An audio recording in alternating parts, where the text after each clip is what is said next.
అందరికీ నమస్కారం అండి. తెలుగు స్టోరీస్ లైబ్రరీకి మీ అందరికీ స్వాగతం. ఇప్పుడు మనం వినబోయే సీరియల్ హృదయ కమలం 3వ భాగం. రచన స్రవంతి గారు. ఆ రోజు ఆదివారం. లేచేటప్పటికి బారెడు పొద్దెక్కింది. తీరుబడిగా తలంటి స్నానం చేసి వంటింట్లో ఉన్న తల్లి దగ్గరికి వచ్చింది. టిఫిన్ తింటావా? ఉల్లిపాయలు తరుగుతున్న వేమలమ్మ అడిగింది. ఏం చేశావు? రవ్వ ఉప్మా. బోర్. కాఫీ ఉంటే ఇవి చాలు. విమలమ్మ లేచి చేతులు కడుక్కొని కూతురికి కాఫీ కల్పించింది. కాఫీ తాగుతూ వంట ఏం చేస్తున్నావు అంది రేణుక. చేపల పులుసు, పెరుగు గారెలు, పొటాటో చిప్స్. Very good. పుస్తకాలు తీసుకుని వచ్చి వంటింట్లోనే ఒక వైపునున్న డైనింగ్ టేబుల్ ముందు కూర్చుంది. చదువుతూ ఉండగా హఠాత్తుగా ఏదో గుర్తొచ్చి లేచి బయటకు వచ్చి బస్ స్టాప్ కేసి చూసింది. స్తంభాన్ని ఆనుకుని నిలబడి ఇటే చూస్తున్నాడు విక్టర్. రేణుక పెదములు చిరునవ్వుతో విచ్చుకున్నాయి. దేవి దర్శనార్థమై భక్తుడు వేచి ఉన్నాడు. ఇంతలో ఎదురింటి ఆవిడ పలకరించింది. ఆవిడతో మాట్లాడుతూ కాసేపు గేటు వద్దే నిలబడింది. లోపలికి వచ్చేస్తూ స్కూటర్ స్టార్ట్ చేసి వెళ్ళిపోతున్న విక్టర్ని చూసి నవ్వుకుంది. ఒక్కరోజు తనను చూడకుండా ఉండలేడు కాబోలు. తన స్థితి ఇప్పుడు అలాగే ఉంది. అతన్ని చూడని రోజు ఏదో పోగొట్టుకున్నట్టుగా, అశాంతిగా, అస్థిమితంగా, అసలు ఏమీ బాగుండదు. పొద్దున అతన్ని చూస్తేనే తృప్తితో రోజంతా ఉత్సాహంగా ఉండగలుగుతుంది. ఆలోచిస్తూ వచ్చి ఆ రోజు దినపత్రిక చూస్తున్న తండ్రి పక్కన కూర్చుంది. ఏమిటి డాడీ న్యూస్? ఏముంది, పేపర్ తెరిస్తే హత్యలు, దోపిడీలు, మానవంగాలు ఇవేగా. రేణుక నవ్వి రైలు ప్రమాదాలు మర్చిపోయారు అంది. నిజమేనమ్మా, రైలు ప్రమాదాలు ఈ మధ్య మరీ ఎక్కువైపోయాయి. రైలు దోపిడీలు ఎక్కువే అయ్యాయి. రైలు ప్రయాణం చేయాలంటే ఆలోచించవలసి వస్తోంది అన్నారు ముకుందరావు గారు. రేణుక పేపర్ అందుకుంది. కొన్ని నిమిషాలు నిశ్శబ్దంగా గడిచిపోయాయి. రేణు తలెత్తి చూసింది రేణుక. నెల్లూరు నుంచి ఉత్తరం వచ్చిందమ్మా. నొసలు చిట్లించింది రేణుక. దాదాపు 2 నెలల క్రితం నెల్లూరు నుంచి ఒక డాక్టర్ వచ్చి ఆమెను చూసి వెళ్ళాడు. తెల్లగా, పొడుగ్గా, ఆకర్షణీయంగా ఉన్నాడు. అయితే అప్పటికే మనసులో విక్టర్కి గుడి కట్టేసిన రేణుక అతడి వైపు కళ్ళెత్తి చూడలేకపోయింది. ఆ అబ్బాయి నిన్ను తప్ప ఇంకెవరినీ చేసుకోనని భీష్మించు కూర్చున్నట్ట. ఆలోచించు తల్లి, అతను చూడ చక్కగా నీకు ఇడు జోడుగా ఉంటాడు. ప్లీజ్ డాడీ అసహనంగా అంది రేణుక. నాకు ఇప్పుడు అప్పుడే పెళ్లి చేసుకోవాలని లేదు. వాళ్ళకు వేరే సంబంధం చూసుకోమని రాసేయండి. నీ ఇష్టం అమ్మా నీరసంగా అన్నారు ముకుందరావు గారు. మంచి సంబంధం తప్పిపోతుందని ఆయనకి ఎంతో విచారంగా ఉంది. అయితే మెడిసిన్ చదువుతున్న కూతురు మెడలు వంచి బలవంతంగా పెళ్లి చేసే సాహసం లేదు ఆయనకి. గడియారం గంటలు కొట్టడం విని తలెత్తి చూసింది రేణుక. 12. అమ్మో ఆకలేస్తుందే అమ్మ గారాబంగా అంది. పొద్దున్న టిఫిన్ తినలేదు, ఆకలేదు, మరి లేచిరా వడ్డిస్తాను, మీరు లేవండి అంది విమలమ్మ. తనకు తండ్రికి మాత్రం వడ్డించడం చూసి నువ్వు వడ్డించుకో అమ్మా అంది రేణుక. కూతురుని ఆపేక్షగా ఒకసారి చూసి తన కంచంలో అన్నం వడ్డించుకుంది విమలమ్మ. హాయ్ రేణు, ఏం చేస్తున్నావు? తుఫాన్లా లోపలికి దూసుకొస్తూ అంది విద్య. రా విద్య కూర్చో ఆదరంగా అంది విమలమ్మ. విద్య కూర్చుంటూ పెరుగు గారెలు చేసావా ఆంటీ అంది. విమలమ్మ నవ్వి ఆదివారాలు అవి చేయకుంటే నీ ఫ్రెండ్ నన్ను వదిలిపెడుతుందా అని ఒక పళ్ళెంలో 2 పెరుగు గారెలు పెట్టి విద్య ముందుకు తోసి తీసుకో అంది. సినిమా ప్రోగ్రామా? నవ్వుతూ అడిగాడు ముకుందరావు గారు. మీరు అనుమతిస్తే వెళ్తాం చిలిపిగా అంది విద్య. అనుమతించకపోతే? అంతకన్నా చిలిపిగా అన్నాడు ముకుందరావు గారు. మీతో దెబ్బలాడి మరీ ఫ్రెండును లాక్కుపోతుంది నవ్వి అంది విమలమ్మ. ఇంతకీ ఏ సినిమా? రేణుక అడిగింది. Saturday night fever. పాటలు విన్నావా? ఎంత బాగున్నాయో. అంతకన్నా అద్భుతంగా ఉందట. జాన్ ట్రోవర్టా డిస్కో డ్యాన్స్లు. మా పిన్ని కొడుకు ఏమన్నాడో తెలుసా? ఏమన్నాడు? 70 రోజులయ్యి ఊళ్ళో ఆడుతుంటే ఇంకా ఆ సినిమా చూడలేదా? టట్, నీ జన్మ వ్యర్థం అనేసాట. రేణుక నవ్వి అతనంటేనే నీ జన్మ వ్యర్థమైపోతుందా అంది. అమ్మమ్మ కబుర్లు చెప్పక లేచి వేగంగా తయారుగా విసుగ్గా అంది విద్య. లేడీకి లేచిందే పరుగన్నట్టు ఏమిటా తొందర? ఆ సినిమా చూడాలని నాకెంత ఆత్రంగా ఉందో నీకేం తెలుసు? ఈరోజు ఆదివారం అన్న సంగతి మర్చిపోయావా? ఏ ఆదివారం అయితే మనకు టికెట్స్ దొరుకుతాయా అని. మనం ఇక్కడే మీనవేషాలు లెక్క పెడుతూ కూర్చుంటే దొరకవు, వెళ్ళి ప్రయత్నిస్తే దొరుకుతాయి అని ఆగి రేణుక వైపు విసుగ్గా చూసింది విద్య. అమ్మమ్మలా ఏమిటా తినటం, గబగబా తినలేవు. నీ సినిమా పిచ్చి నాకు ప్రాణ సంకటంగా తయారైందే తల్లి అని లేచి వాష్ బేసిన్ దగ్గర చేతులు కడుక్కొని తన గదిలోకి వెళ్ళిపోయింది రేణుక. వాళ్ళు వెళ్ళేటప్పటికీ కౌంటర్ ముందు కొండవీటి చాంతాడంత ఉంది క్యూ. స్త్రీల వైపు క్యూ కూడా బాగా పెద్దదిగానే ఉంది. రేణుక పెదములు విరిచింది. విద్య, ఈ రద్దీలో మనం టికెట్స్ కొనలేం. నా మాట విని పద వెళ్ళిపోదాం అంది. Nothing doing. ఈరోజు ఈ సినిమా చూడవలసిందే. ఉండు, క్యూలో తెలిసిన వాళ్ళు ఎవరైనా కనిపిస్తారేమో చూస్తాను అని చూడసాగింది విద్య. మళ్ళీ పక్కన చేరి అల్లరి చేస్తుంటే అది బాగానే ఉంటుంది కోపంగా అంది రేణుక. క్షణాలు నిమిషాలు గడిచిపోతున్నాయి. క్షణానికి రేణుకకు విసుగు అధికమవుతుంది. అంతలో ఎవరో వ్యక్తి వాళ్లను సమీపించాడు. అమ్మ, టికెట్స్ కావాలా? ఎంతో మర్యాదగా అడిగాడు. కావాలి. ఆ వ్యక్తి టిక్కెట్లు ఇచ్చి డబ్బు పుచ్చుకుని వెళ్ళిపోయాడు. ఆ టిక్కెట్లు డూప్లికేట్ ఏమోనో, లేకుంటే పైసా లాభం లేకుండా అసలు రేట్కి టిక్కెట్లు ఎందుకు ఇస్తాడు టిక్కెట్లు అనుమానంగా అంది రేణుక. విద్య మొహం పాలిపోయింది. కానీ గేట్ కీపర్ మౌనంగా టిక్కెట్స్ చింపి డోర్ తెరిచాడు. థ్యాంక్ గాడ్, రిలీఫ్గా నిట్టూర్చింది విద్య. నువ్వు మరీ అనుమానాలు పుట్టవి, అందరినీ అనుమానిస్తావు. అతడు ఎవరో పాపం దేవుళ్ళ వచ్చి టిక్కెట్ ఇస్తే శంకిచ్చావు. రేణుక మాట్లాడలేదు. లోపల విక్టర్ని చూసి ఆమె హృదయ స్పందన హెచ్చింది. శరీరం అంతటా వర్ణనాతీతమైన ఏదో ఉద్వేగం, తడబాటు.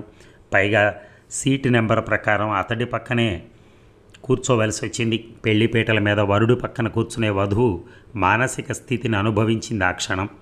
విక్టర్ ఆమె వైపు అసలు చూడలేదు. సినిమా ప్రారంభం అయ్యేదాకా మ్యాగజైన్ దీక్షగా చూస్తూ కూర్చున్నాడు. అతడు తన వైపు చూడకపోవటం రేణుకకెంతో ఆశాభంగం కలిగించింది. ముఖం చిన్నబోయింది. సినిమా ప్రారంభమైన కాసేపటికి హలో అన్నాడు విక్టర్ మంద్రస్వరాన. అతడితో పరిచయం కోసం తహతహలాడుతున్న రేణుక బిడియంగానే హలో అంది. ఇది వరకు మీరు ఈ పిక్చర్ చూడలేదా అడిగాడు విక్టర్. మీరు? చిన్నగా నవ్వి ఎన్నిసార్లు చూశానో లెక్కలేదు అన్నాడు. అంత బాగుందా? నాకు బాగా నచ్చింది. విక్టర్ మాట్లాడుతుంటే అతడు ఊపిరి వెచ్చగా తాకి ఆమె అణువణువు పులకరించింది. ఈరోజు నాకెంత సంతోషంగా ఉందో చెప్పలేను చిన్నగా అన్నాడు విక్టర్. చురుగ్గా చూసింది రేణుక. ఎందుకు? మీరు ఆ పైన ఏం చెప్పాలో తోచనట్టుగా ఆపేశాడు. రేణుకకు అర్థమైంది. తను అతడి పక్కన కూర్చోవటమే అతడి సంతోషానికి కారణం. ఒకవేళ తనను చూసి విక్టరే టిక్కెట్స్ కొని ఆ వ్యక్తి చేత పంపాడేమో అనిపించింది. ఆలోచిస్తే అది నిజమేనేమో అనిపించింది. లేకుంటే డబ్బు చుట్టూ ప్రపంచం పరిభ్రమిస్తున్న ఈ కాలంలో ముక్కు మొహం తెలియని అపరిచిత వ్యక్తి పైసా లాభం లేకుండా అసలు రేటుకే టిక్కెట్ ఇవ్వటం ఏమిటి? పైగా టిక్కెట్ నెంబర్స్ పక్కపక్కనే వచ్చింది. If you don't mind please have it. Cadbury's milk chocolates అందిస్తూ అన్నాడు Victor. No thank you, please. ఈరోజు నా పుట్టినరోజు, కాదని నన్ను నిరాశపరచకండి. Many happy returns of the day స్నేహంగా అంది రేణుక. Thank you. ఇద్దరూ సినిమా చూస్తూ తగ్గు స్వరాల్లో మాట్లాడుకుంటున్నారు. కాసేపటికే ఇద్దరి మధ్య కొత్తదనం పోయి చిరకాల పరిచితుల్లా మాట్లాడుకోసాగారు. మీరిక్కడి వారు కాదనుకుంటాను రేణుక అంది. అవును, మాది కెన్యా దేశం. ఇంజనీరింగ్ చదువు నిమిత్తం ఇక్కడికి వచ్చాను. గిండి ఇంజనీరింగ్ కాలేజీలో చదువుతున్నారా? నో, ఐఐటీలో బీటెక్ చదువుతున్నాను. మీ దేశంలో ఇంజనీరింగ్ కళాశాలలు లేవా? ఎంత దూరం వచ్చారు? లేకేం ఉన్నాయి, జస్ట్ ఫర్ చేంజ్ ఇక్కడికి వచ్చాం. ఇక్కడ మీకు బాగుందా? రేణుక వైపు చూశాడు విక్టర్. చాలా బాగుంది. అతడి పక్కన కూర్చుని అలా తగ్గు స్వరాల్లో మాట్లాడుతుంటే రేణుక హృదయం మధురోహాల్లో తేలిపోతోంది. కొన్ని నిమిషాలు మౌనంగా పిక్చర్ చూస్తూ కూర్చుంది. కానీ పక్కన మనసు గిలిగింతలు పెట్టే ప్రియుడు కూర్చునుంటే స్క్రీన్ మీద అందగాడు జాన్ ట్రావోల్టా ఆమెను ఈషన్ మాత్రం ఆకర్షించలేకపోయాడు. మెల్లిగా చూపులు విక్టర్ మీదకి మళ్లించింది. ఆమె వంకే చూస్తున్న విక్టర్ చూపులతో ఆమె చూపులు ముడివడగా చప్పున విడదీసుకుంది. గుండె చుట్టూ వెచ్చగా తీయగా మత్తుగా ఏదో ఆవరించినట్టయింది. అబ్బా, అతడి చూపులకి ఎంత శక్తి ఉంది! కేవలం చూపులతోనే ఎవరినీ ఖాతరు చేయని తనని ఇట్టే లొంగదీసుకున్నాడు. తన మనస్సంతటా అణువణువున నిండిపోతున్నాడు. తన ఆలోచనలు, కోరికలు, ఆశలు అన్నిటికీ కేంద్రం అయ్యాడు. అతడి చూపులతో చూపులు కలిస్తేనే తనకేదో మైకం ఆవరిస్తోంది. మనస్సు పురి విప్పుతోంది. ఈ ఆకర్షణకే నా ప్రేమ అని పేరు. ఈసారి నా పుట్టినరోజుకి భగవంతుడు ఎంతో విలువైన కానుకిచ్చాడు. విక్టర్ వైపు ప్రశ్నార్థకంగా చూసింది రేణుక. ఏమిటి అని? మీ పరిచయం అన్నాడు విక్టర్. రేణుక వదనం కెంపు దాల్చింది. నా పరిచయం అంత విలువైందా? ఆహా, ఎన్నేళ్ళలో తపస్సు చేస్తే లభించిన వరప్రసాదం. రేణుక మాట్లాడలేదు. ఇద్దరూ మౌనంగా సినిమా చూడసాగారు. ఇఫ్ యూ డోంట్ మైండ్ నేను ఒక మాట అడగనా చిన్నగా అంది రేణుక. ఆమె వైపు ఆసక్తిగా చూశాడు విక్టర్. By all means. మీరు సిసలైన నీగ్రోలా ఉండరు సంకోచంగానే అంది రేణుక. అందుకు కారణం ఉంది చిన్నగా నవ్వి అన్నాడు విక్టర్. ఏమిటి? నాది ప్యూర్ నీగ్రోల్ బ్లడ్ కాదు అంటే డాడీ నీగ్రో, మమ్మీ బ్రిటిష్ వనిత, అందుకే డాడీ పోలికలు కొద్దిగా, మమ్మీ శరీర ఛాయ స్వల్పంగా సంక్రమించింది అన్నాడు విక్టర్. అతడి వైపు కుతూహలంగా చూసింది రేణుక. మీకెందరు తోబుట్టువులు? 3, ఒక అన్న, తమ్ముడు, చెల్లి. మీ చెల్లెలు చదువుకుంటున్నారా? మెడిసిన్ ఫైనల్ ఇయర్ చదువుతోంది. ఎక్కడ? మా ఊళ్ళోనే. మీ ఊరంటే? నైరోచి. మీరు ఇంజనీరింగ్లో కాస్త ఆలస్యంగా చేరారనుకుంటాను. నిజమే. ఫిజిక్స్లో బ్యాచిలర్స్ డిగ్రీ తీసుకున్నాక కొన్నాళ్ల పాటు దేశాలు తిరిగి చూడాలనిపించింది. మా అన్నతో పాటు దాదాపు 2 సంవత్సరాలు ప్రపంచం మీద పడ్డాను. తర్వాత 2 ఏళ్ల పాటు జపాన్లో ఉండి కరాటేలో శిక్షణ పొందాను. అప్పుడే రిఫ్రిజిరేటర్లు తయారు చేసే ఒక ఫ్యాక్టరీలో అప్రెంటిస్గా ఉన్నాను. అక్కడ కోర్సు పూర్తవుతున్న తరుణంలో పత్రికలో ఒక అడ్వర్టైజ్మెంట్ చూసి మీ దేశంలో ఉండాలనిపించింది. కొన్నాళ్ళు ఐఐటి సీట్ కోసం అప్లై చేస్తే వచ్చింది. వెంటనే చేరిపోయాను అన్నాడు. అంటే మీరు కరాటేలోనూ ప్రవేశం ఉందన్నమాట మీకు? బ్లాక్ బెల్ట్ వీరుండి నవ్వి అన్నాడు విక్టర్. అతడు నవ్వినప్పుడు మరీ ఆకర్షణితుడుగా ఉంటాడని ఆ రోజే గమనించింది. ఎవరే అతను? ఇంటర్వెల్లో అడిగింది విద్య. నా గుండె, నా రక్తం, నా ప్రాణంలో ప్రాణం, నా జీవన చైతన్యం, నా సర్వస్వం అనబోయి బస్టాప్లో చూస్తూ ఉంటాను. ముఖపరిచయం ఉంది అంది. విద్య అనుమానంగా చూసింది. రేణుక తన నుంచి ఏదో దాస్తోంది అనిపించింది.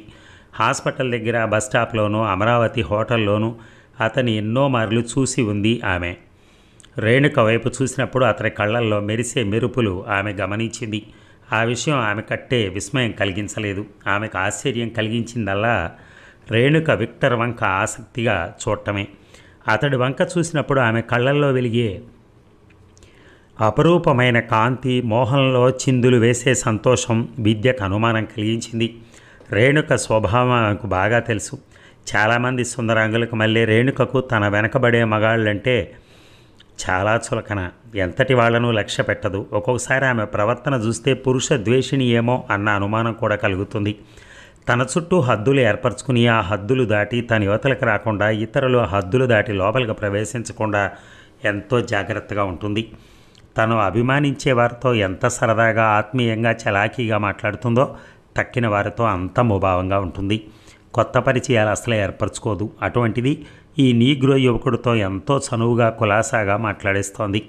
పక్కన తనున్న సంగతే మర్చిపోయినట్టుగా పూర్తిగా అతడి వైపుకే ఒరిగిపోయి కూర్చుంది. వాళ్ళిద్దరి మధ్య ఉన్నది కేవలం ముఖపరిచయం మాత్రమే కాదు, అంతకు మించిన అనుబంధం ఏదో ఉంది. ఎల్కేజీ నుంచి కలిసి చదువుకున్న తమ మధ్య ఇటువంటి రహస్యాలు, అరమరికలు లేవు. అటువంటిది ఈరోజు రేణుక తన తండ్రి నుంచి ఏదో దాస్తోంది. విద్య మనసు చివుక్కుమంది. బయటికి వెళ్తున్న విక్టర్ వంక పరిశీలనగా చూసింది. అప్రయత్నంగా అతడి పక్కన రేణుక ఊహించుకుంది. అందమైన జంట అనుకోకుండా ఉండలేకపోయింది. విద్య, కాఫీ? ఉలిక్కిపడి చూసింది విద్య. కాఫీ కప్ అందిస్తూ స్నేహపూర్వకంగా నవ్వాడు విక్టర్. ప్లీజ్ తీసుకోండి. నో థ్యాంక్స్ ముభావంగా అంది విద్య. పర్వాలేదు తీసుకోవే చిన్నగా అంది రేణుక. ఒకసారి ఆమె వైపు చూసి మౌనంగా కప్ అందుకుంది విద్య. ఆంఖే మే తుమ్, హోటోం పే తుమ్, దట్కన్ మే తుమ్, సాసో మే తుమ్. ఈ మధ్య రేణుక అవధిలో అహరహం మెదులుతున్న పాట ఆమెకెంతో నచ్చిన పాట. అమిత్ కుమార్ మృదుమధురంలా పాడుతున్నాడు. రేణుక క్రీగంట విక్టర్ వైపు చూసింది. అతడు మెల్లగా ఆ పాటనే హమ్ చేస్తున్నాడు. హిందీ తెలుసా మీకు? అప్రయత్నంగా అడిగింది. ఆమె వైపు చూశాడు విక్టర్. తెలుసు. అన్నట్టు మీరు మీ ఫ్రెండ్తో మాట్లాడేది ఏ భాష? నా మాతృభాష ఇండియాలో హిందీ, తర్వాత అధిక సంఖ్యాకులు మాట్లాడే భాష తెలుగు గర్వంగా అంటే రేణుక. మీ స్వస్థలం మద్రాసేనా? ఆంధ్రాలో ఉన్న విజయవాడ. డాడీ ఉద్యోగరీత్యా ఇక్కడికి వచ్చారు. మా అందరికీ ఈ ఊరే బాగా అలవాటైపోయింది. వదిలి వెళ్ళలేక ఇక్కడే స్థిరపడిపోయాం. ఇంటర్వెల్ తర్వాత సినిమా పునఃప్రారంభమైంది. మీకెందరూ తోబుట్టువులు? విక్టర్ అడిగాడు. 3 అన్నయ్యలు, ఒక అక్క, నేనే చిన్నదాన్ని అని నవ్వింది రేణుక. అన్నయ్యలు ఏం చేస్తూ ఉంటారు? పెద్దన్నయ్య స్టేట్ బ్యాంకులో ఆఫీసరు, రెండో అన్నయ్య ఇంజనీరు, ఇద్దరూ హైదరాబాద్లో ఉన్నారు. చిన్నన్నయ్య ఢిల్లీలో ఒక అమెరికన్ ఫోమ్లో ఎగ్జిక్యూటివ్గా ఉన్నాడు. ఇద్దరూ తగ్గు స్వరాల్లో మాట్లాడుకుంటూ సినిమా చూస్తున్నారు. వాళ్ళ మాటల మధ్య ఎన్నో విషయాలు దొర్లిపోతున్నాయి. విక్టర్తో మాట్లాడుతుంటే ప్రతిరోజు అతన్ని కలుసుకుని గంటల తరబడి మాట్లాడుతున్నట్టే ఎంతో చిరపరిచితంగా సహజంగా ఉంది.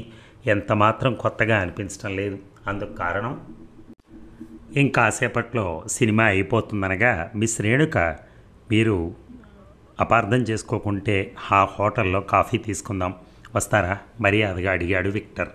తటపటాయించింది రేణుక. ప్లీజ్ ప్రాధేయపూర్వకంగా అన్నాడు విక్టర్.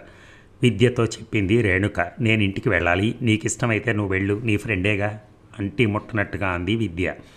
రేణుకకు వెళ్లాలనుంది. వెళితే విక్టర్తో తెంచుకోలేనంతగా అనుబంధం పెరిగిపోతుందేమో అన్న సంశయము కలిగింది. ఆమె ద్వైదీ భావంతో సతమతమవుతూ ఉండగా సినిమా అయిపోయింది. ముగ్గురు బయటకు వచ్చారు. రేణు, నేను వెళ్తాను, బాయ్ అని దగ్గర చెరచెరా వెళ్ళిపోయింది విద్య.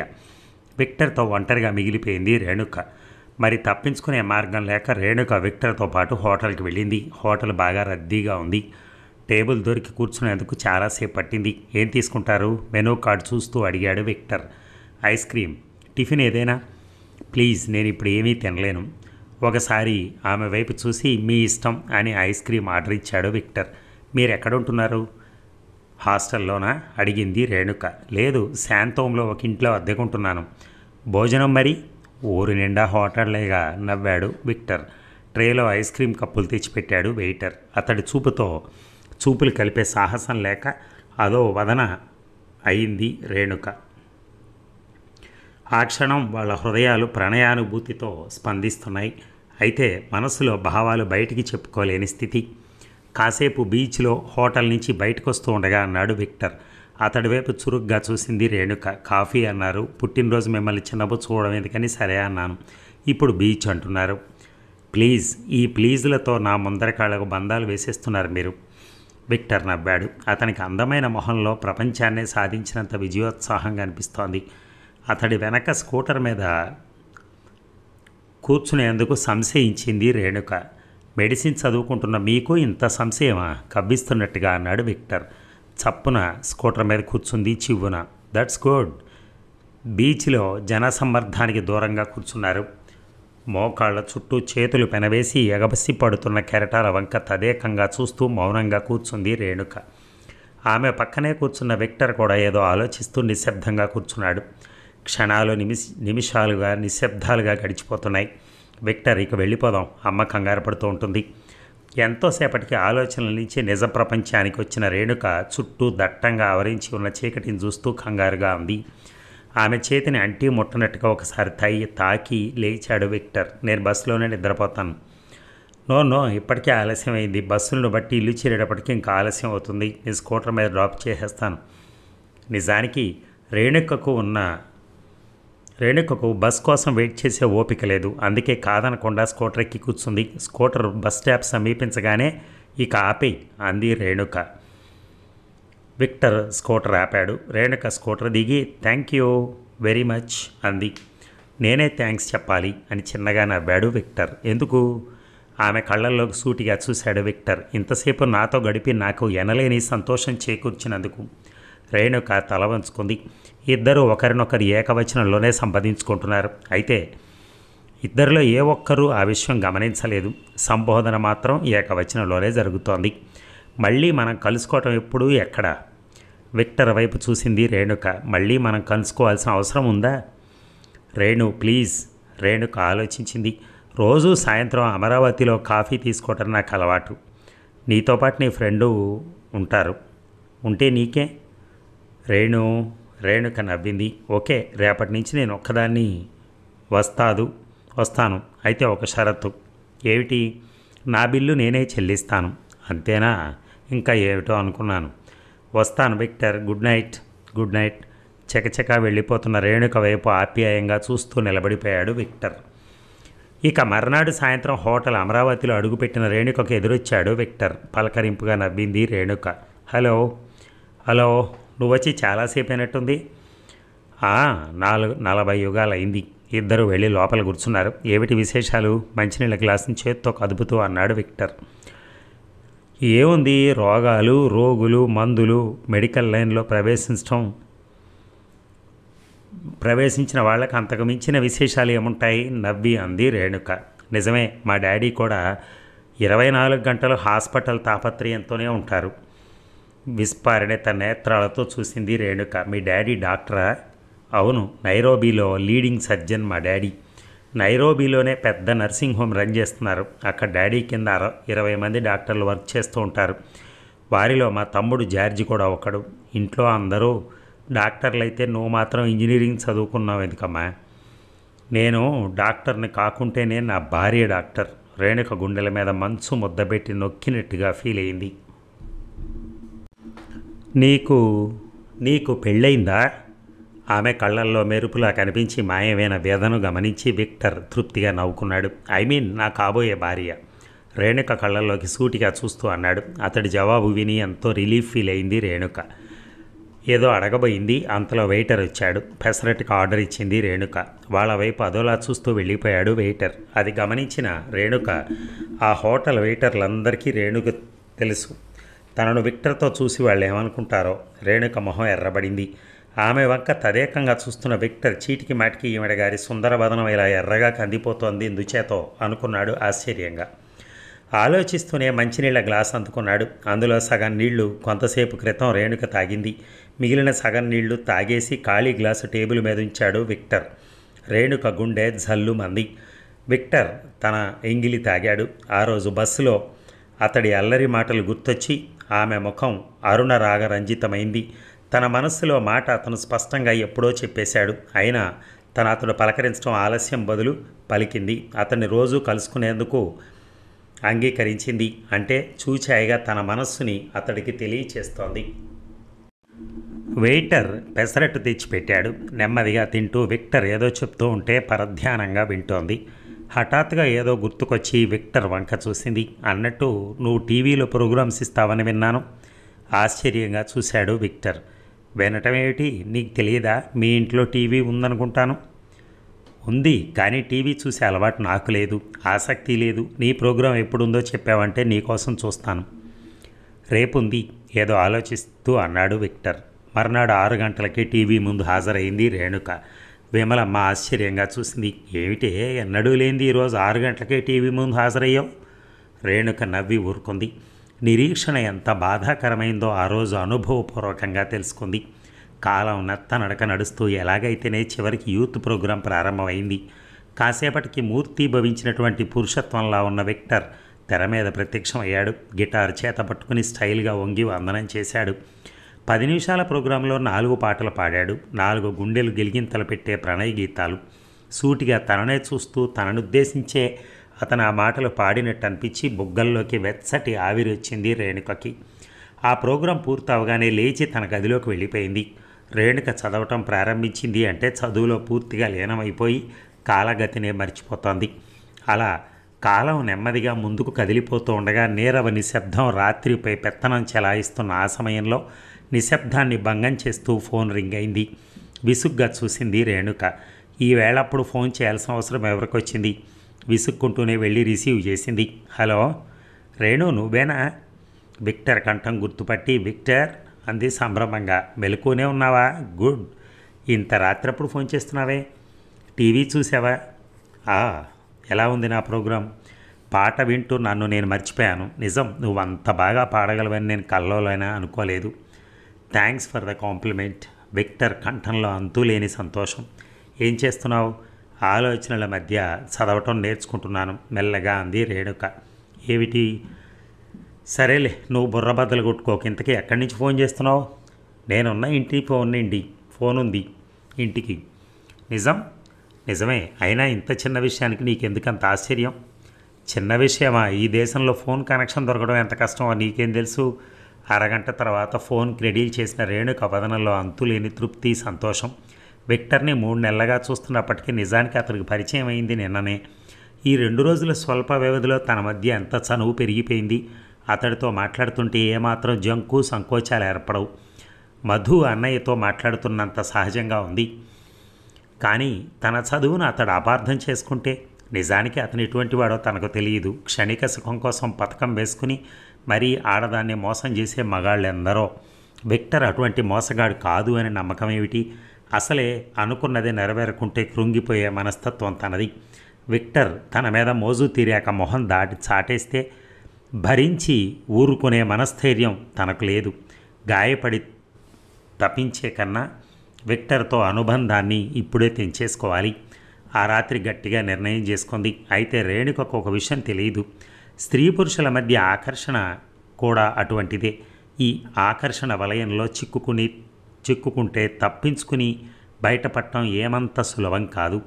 రాత్రిళ్ళు ఎన్ని నిర్ణయాలు చేసుకున్నప్పటికీ రోజు విక్టర్ని కలుసుకోకుండా ఉండలేకపోతోంది రేణుక. ఇక దాదాపు 2 నెలలు గడిచిపోయాయి. అంతవరకు వారి మాటలు స్నేహ పరిధిని దాటలేదు. అయితే ఒకరోజు మాత్రం ఎదురు చూడని విధంగా విక్టర్ మనసులో మాట చెప్పేశాడు. ఆ రోజు ఇద్దరూ బీచ్లో కూర్చున్నారు. విక్టర్ స్పెయిన్లో తను చూసిన బుల్ ఫైట్ గురించి చెప్తుంటే ఆసక్తిగా వింటోంది రేణుక. స్పోర్ట్స్, రాజకీయాలు, సినిమా, సాహిత్యం, సంగీతం ఏ విషయం మీదైనా అనర్గళంగా మాట్లాడగల నేర్పు ఉంది విక్టర్కి. విక్టర్ మాట్లాడుతూనే సిగరెట్గా అరగంటలో 5 సిగరెట్లు తగలేశాడు. భరించలేక అతడి పెదవుల మధ్య సిగరెట్ లాగి దూరంగా విసిరికొట్టింది రేణుక. అన్ని విషయాలు తెలుసు కానీ స్మోకింగ్ ఆరోగ్యానికి హానికరం అన్న సంగతి తెలీదా? విక్టర్ నవ్వి, తెలిసే అటువంటి వాటికి బానిసైపోయాను అన్నాడు. వెరీ బ్యాడ్ అంది రేణుక. ఆమె కళ్ళల్లోకి సూటిగా చూశాడు విక్టర్. అసలు ఈ అలవాటు వ్యసనం కింద మారటానికి కారణం నువ్వే. రేణుక గుండె లయ తప్పింది. వస్తోందని ఎదురు చూసిన క్షణం వచ్చేసిందా? తల వంచుకుని నేనేం చేశాను అంది. చప్పున ఆమె చేతిని తన చేతుల్లోకి తీసుకున్నాడు Victor. Renu, my darling, I love you, I need you. నా మనస్సు, శరీరం నీకోసం తప్పించిపోతున్నాయి. నువ్వు లేకుండా నేను బ్రతకలేను. Sweetie, I want you forever. Renuka మనోనేత్రాల ముందు వికృతంగా కాలిపోయిన అక్క శ్యామల మృతదేహం కనిపించింది. డార్లింగ్, నువ్వు నన్ను ప్రేమించే కంటే 1000 ఎక్కువగా నేను నిన్ను ప్రేమిస్తున్నాను. కానీ నీ ప్రేమను అంగీకరించి నీ దాన్నై స్వేచ్ఛా స్వతంత్రాలు నాకు లేవు. బోరుమని అడవసాగింది ఆమె అంతరాత్మ. పైకి మాత్రం బెంకంగా ఏదో ఫ్రెండ్లీగా మాట్లాడుతున్నావని చనువుగా మాట్లాడితే చివరికి దాని అసలు స్వరూపం. మొత్తానికి మగాడు అనిపించుకున్నావు. 2 రోజులు స్నేహంగా మాట్లాడితే 3వ రోజు ప్రేమ పాఠాలు వెల్లించడం మీకు అలవాటు అనుకుంటాను అంది. ఆమె వైపు ఎర్రగా చూశాడు విక్టర్. రేణు, మీకు నాకు మధ్య ఉన్నది స్నేహభావం కాదు. ఆ రోజు హోటల్లో మొట్టమొదటిసారిగా నిన్ను చూసిన క్షణం నుంచి ఈ క్షణం దాకా నిన్ను నేను ప్రణయ దృష్టితోనే చూస్తున్నాను. ఆ సంగతి నీకు సుస్పష్టంగా తెలుసు. అంతేకాదు, నువ్వు నన్ను ప్రేమిస్తున్నావు, కాంక్షిస్తున్నావు. అబద్ధం. నువ్వు చెప్పినంత మాత్రం నిజం అబద్ధమై ఊరుకోదు. నేను నిన్ను ఆశిస్తున్నానని తెలిసే నా చూపులు కలిపి నాలో ఆశలు రేపావు. నేను పలకరిస్తే నిస్సంకోచంగా నాతో మాట్లాడావు. కాదనకుండా నా వెంట హోటళ్లకు, సినిమాలకు, బీచ్లకి తిరిగావు. నిస్సంకోచంగా నా ఎంగిలి తిన్నావు. అర్ధరాత్రిళ్ళు ఫోన్ చేసినా గంటల తరబడి మాట్లాడి నన్ను ప్రోత్సాహపరిచావు. నాలో ఇంతగా ఆశలు రేపి ఇప్పుడు కాదని నన్ను వెర్రివాణ్ణి చేద్దామనా నీ ఉద్దేశం? ఆగ్రహంగా అన్నాడు. మౌనంగా అతడి చేతిలో నలిగిపోతున్న తన చేతిని లాక్కుంది రేణుక. నువ్వు నన్ను ప్రేమించడం లేదని గుండెల మీద చెయ్యేసుకుని చెప్పు రెట్టించాడు విక్టర్. నాకంత అవసరం లేదు ముభావంగా అంది రేణుక. రేణు, హఠాత్తుగా విక్టర్ కంఠంలో అంతులేని మార్ధవం. నువ్వెందుకు కాదంటున్నావో నాకు అర్థం కావట్లేదు. రేణు, ప్లీజ్, నువ్వు కాదంటే నేను బతకలేను. నా సుఖం, సంతోషం, మనశ్శాంతి, నా సర్వస్వం నువ్వే. నువ్వు కాదంటే నా జీవితం చీకటైపోతుంది రేణు. నాకు నువ్వు కావాలి, నీ ప్రేమ కావాలి. నీకు దూరమై జీవితాంతం విరహాగ్ని జ్వాలల మధ్య దహించుకుపోతూ బతికే ధైర్యం నాకు లేదు. ప్రాధేయపడితే ఇచ్చేది కాదు ప్రేమంటే. అంటే నీ ఉద్దేశం? నాకు ప్రేమలు, ప్రణయాలు వీటిలో విశ్వాసం లేదు. అసలు పెళ్లి చేసుకోవాలన్న ఉద్దేశమే నాకు లేదు. కేవలం బాహ్య సౌందర్యానికి విలువ ఇచ్చే మగజాతి అంటేనే నాకు ద్వేషం. అందుకే పెళ్ళి, ప్రేమ వీటికి దూరంగా చదువు సార్థకం చేసుకుంటూ పవిత్రంగా, నిష్కామంగా బతకాలన్నదే నా జీవిత ధ్యేయం. నాకు తెలియకుండా నీలో ఆశలు రేపానేమో, క్షమించు మృదు స్వరాన అంది రేణుక. ఆమె మనస్సులో పెను తుఫాను చెలరేగుతోంది. ఈ యువకుడితో జీవితం పంచుకోవాలని తను ఎంతగానో ఆకాంక్షిస్తోంది. కానీ తీరా అతడు కోరితే నిర్దయగా కాదంటున్నది. తన జీవితం విషాదభరితం అవుతుందని తెలిసి కాదంటోంది. రేణుక మనస్సు ఆక్రోశిస్తోంది. రేణు, నిన్ను నువ్వే మోసగించుకునేందుకు ప్రయత్నిస్తున్నావు నెమ్మదిగా అన్నాడు విక్టర్. రేణుక మౌనంగా ఉండిపోయింది. కొన్ని నిమిషాలు నిశ్శబ్దంగా గడిచిపోయాయి. రేణు, ఆలోచించు. ఇది జీవితానికి సంబంధించిన సమస్య. నీ మనసు నాకు తెలియదనుకోకు. నేను నిన్నెంతగా ప్రేమిస్తున్నానో నువ్వు నన్ను అంతకన్నా ఎక్కువగా ప్రేమిస్తున్నావు. నేను నిన్ను కోరుకుంటున్నంతగా నువ్వు నన్ను కోరుకుంటున్నావు. నాకు దూరమై నువ్వు మనశ్శాంతితో జీవించలేవు. మీ ఇంట్లో కాదంటారేమోనని భయపడుతున్నావు అంతేగా? లాలనగా అడిగాడు. రేణుక మాట్లాడలేదు. లేక నేను వంచిస్తానేమోనని సంకోచిస్తున్నావా? రేణుక నోరు విప్పలేదు. నా జీవితాన్ని నీ కాళ్ల కింద తివాచీగా పరిచేందుకు తప్పించిపోతున్నాను. నేను నిన్ను మోసం చేస్తానా? నీ జీవితాన్ని పూలసేయగా చేస్తాను. నన్ను నమ్ము. అప్పటికీ మాట్లాడలేదు రేణుక. అంతగా ప్రాధేయపడినా నోరు విప్పవు. పువ్వు లాంటి నీ హృదయం ఇంత వజ్రకఠినమై ఉంటుందని నేను ఊహించలేదు. అవునులే, ఎదుట మోకరిల్లి ప్రాధేయపడే వాళ్ళని చూస్తే ఎవరికైనా అలుసే, నిష్ఠూరంగా అన్నాడు విక్టర్. ఒకసారి అతడి వైపు చూసి తల వంచుకుంది రేణుక. ఆమె కళ్ళల్లో నీటి పొరను విక్టర్ గమనించలేదు. నేను నీకేమీ కానా? మళ్ళీ అన్నాడు విక్టర్. నువ్వు నాకేమీ కావు. ఆ ఒంట్లో శక్తినంతా కూడదీసుకుని ఆ మాటలంది రేణుక. నీ నిర్ణయం మారదా? బాధాతప్త స్వరంతో అడిగాడు విక్టర్. క్షణక్షణానికి నిర్ణయాలు మార్చుకునే అలవాటు నాకు లేదు. నీకు ఆశాభంగం కలిగించానేమో, నన్ను క్షమించు. ఇకపై నన్ను కలుసుకునేందుకు ప్రయత్నించకు. నీకు నీ స్నేహానికి గుడ్ బై. వస్తాను అని వెళ్ళిపోయింది మండుతున్న గుండెలతో రేణుక. మనోచక్షువుల ముందు చీకటితో చుట్టివేయబడిన భవిష్యత్తు కనిపిస్తూ ఉండగా నిస్పృహగా ఇసుకలో బెల్లికిలా బాలిపోయాడు విక్టర్. డాడీ, పరీక్షలు అయ్యేదాకా నేను హాస్టల్లో ఉంటాను. ఆ రాత్రి భోజనాల సమయంలో అంది రేణుక. ఆశ్చర్యంగా చూశాడు ముకుందరావు గారు. ఎందుకమ్మా? నిర్జీవ హాసం చేసింది రేణుక. కొన్నాళ్ళు హాస్టల్ లైఫ్ ఎంజాయ్ చేయాలనుంది. నీ ఇష్టం తల్లి, కూతురు మాట కాదనలేని తండ్రి అన్నాడు. మర్నాడు హాస్టల్లో చేరిపోయింది. విక్టర్ని మర్చిపోవాలని చేస్తున్న ప్రయత్నాల్లో మొదటి ప్రయత్నం అది. రోజులు గడిచిపోతున్నాయి. ఆమె మనస్సుతో చేస్తున్న భీకర పోరాటంలో చదువును ఒక ఆయుధంగా ఉపయోగించుకుంటోంది. మహోగ్రంగా సాగిపోతున్న ఆమె చదువును చూసి స్నేహితురాళ్ళు విస్మితులయ్యారు. రేణుక మాట్లాడటం తగ్గించేసింది. నవ్వడం మర్చిపోయింది. విక్టర్ని మర్చిపోవాలి అంతే. అయితే రోజులు గడిచే కొద్దీ విక్టర్ని మర్చిపోవటం అనుకున్నంత సులభం కాదని తెలుసుకుంది. జాగ్రత్త అవస్థలో, సుషుప్త అవస్థలో, స్వప్నావస్థలో, ఊహల్లో, ఆలోచనల్లో అంతటా విక్టర్. తన జీవితంలో అతను ఎంతగా పెనవేసుకుపోయాడో తలుచుకుంటే ఆమెకే ఆశ్చర్యంగా ఉంది. అతడి ధ్యాసే ఊపిరిగా బతుకుతున్న మనిషి ఈ జన్మలో అతన్ని మరిచిపోగలదా? రేణు, నిన్న నీ ఫ్రెండ్ కలిసి మాట్లాడాడు ఒకరోజు విద్య అంది. ఆశ్చర్యంగా చూసింది రేణుక. ఎవరు? విక్టర్. ఏం మాట్లాడాడు అడిగింది రేణుక. నీ ఫ్రెండ్ కనిపించడం లేదు, ఊరెళ్ళిందా అని అడిగాడు. రేణుక మౌనంగా చేతిలో పుస్తకం తిరగేస్తూ కూర్చుంది. నువ్వు హాస్టల్లో ఉంటున్న సంగతి చెప్పాను విద్య మళ్ళీ అంది. ఎందుకు చెప్పావు? కటువుగా అంది రేణుక. అడిగితే చెప్పాను, తప్ప? నా అనుమతి లేకుండా నా వివరాలు ఊళ్ళో అందరికీ చెప్పడం తప్పే, కోపంగా అంది రేణుక. తెల్లబోయి చూసింది విద్య. రేణుక మాట్లాడలేదు. అసలు ఏం జరిగిందే? పాపం అతను చాలా బాధపడుతున్నాడు అనుకుంటాను. మనిషి రూపు మారిపోయి ఏదోలా ఉన్నాడు. విద్య మాటల్లో అంతులేని కుతూహలం, కళ్ళల్లో సుళ్ళు తిరుగుతున్న నీరు. విద్య చూడకుండా తలవంచుకుని మౌనంగా ఉండిపోయింది. ఇక రేణుక. విక్టర్ హాస్టల్కి వస్తాడేమో. రేణుక గుండె వేగంగా కొట్టుకుంటోంది. ఆ రాత్రి ఆలోచనలతో కంటి మీద కునుకన్నది రాలేదు. మర్నాడు బుధవారం మధ్యాహ్నం క్లాసులు లేవు. రేణు తీరిగ్గా గదిలో పడుకుని నిద్రపోయేందుకు ప్రయత్నిస్తూ ఉండగా మీకోసం ఎవరో వచ్చారమ్మా. త్రుళ్ళిపడి చూసింది రేణుక. ఎవరో నీగ్రోలా ఉన్నాడమ్మా. ఒక్క క్షణం ఆలోచించింది రేణు. చూడు, నేను లేనని చెప్పి.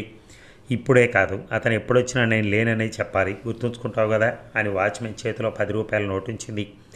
అలాగే చెప్తానమ్మా అని తల ఊపుకుంటూ వెళ్ళిపోయాడు. రేణుక కిటికీ వద్ద నుంచుంది. కాసేపటికి వెళ్ళిపోతూ కనిపించాడు విక్టర్. అతడిని చూసి అప్రతిభురాలైంది రేణుక. ఎప్పుడు నీట్గా స్మార్ట్గా ఉండే విక్టర్ గడ్డం పెంచేశాడు. బట్టలు కూడా కొద్దిగా నలిగిపోయి ఉన్నాయి. దూరానికి అతడి మొహంలో విషాదం కొట్టొచ్చినట్టు కనిపిస్తోంది. నడకలో వెనకటి హుషారు, ఉత్సాహం మచ్చుకైనా లేవు. అతన్ని చూస్తుంటే ఆమె హృదయంలో ఎన్నాళ్లుగానో అణిచిపెట్టుకున్న దుఃఖం ఏడుపు రూపంగా బయటికి తన్నుకొచ్చేసింది. ఏడ్చి సొమ్మసిల్లి అలాగే నిద్రపోయింది. ఇక కళ్ళు మూసుకుని నిశ్శబ్దంగా పడుకున్న రేణుకను ఆలోచనలు శత్రువుల్లా చుట్టుముట్టాయి. నవ్వుతూ తుళ్ళుతూ సంతోషంగా సాగిపోతున్న తన జీవితంలో ఈ అవాంఛనీయ పరిణామం ఏమిటి? వటవృక్ష ఛాయ నుంచి మండుటెండల్లోకి, అందున ఎడారి మధ్యకు విసిరిబడ్డట్టయింది. ఆవేదనాగ్ని జ్వాలల మధ్య ఇంకా ఎన్నాళ్ళు ఇలా జీవించాలి? అహోరాత్రాలు మనశ్శాంతి లేకుండా, నీరసంగా, నిస్సారంగా, అనుభవశూన్యంగా నిరాశ నిస్పృహలే తోడుగా జీవితాంతం ఇలా అలమటిస్తూ బతకవలసిందేనా? ఇక్కడ తను బాధపడుతున్నట్టే అక్కడ విక్టర్ కూడా బాధపడుతూ ఉండొచ్చు అన్న ఆలోచన మరింత అశాంతిని కలగజేసింది.